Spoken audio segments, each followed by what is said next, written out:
Encore une fois, on est obligé de descendre dans la rue pour manifester, pour organiser des sittings,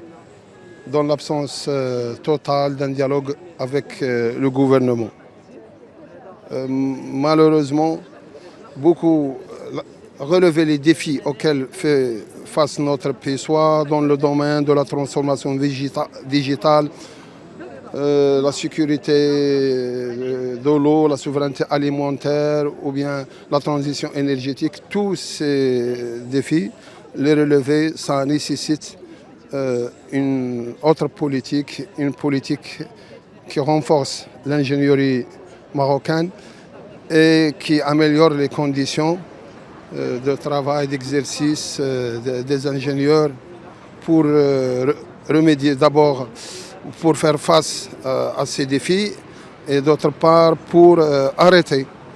l'immigration que connaît notre pays, l'immigration des ingénieurs surtout, de la matière grise en général, mais des ingénieurs surtout.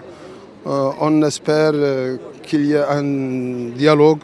l'ouverture d'un dialogue le plus tôt possible pour donner ou réhabiliter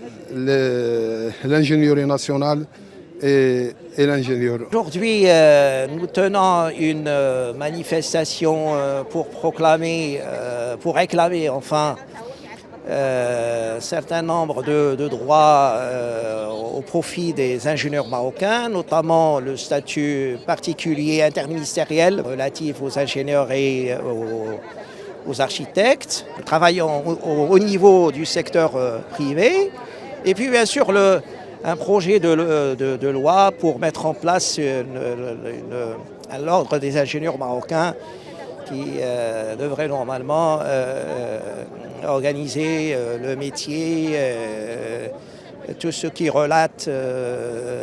aux aspects formation, régulation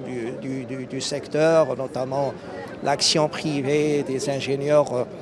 marocains dans le domaine. Dossier revendicatif des ingénieurs, il y a la question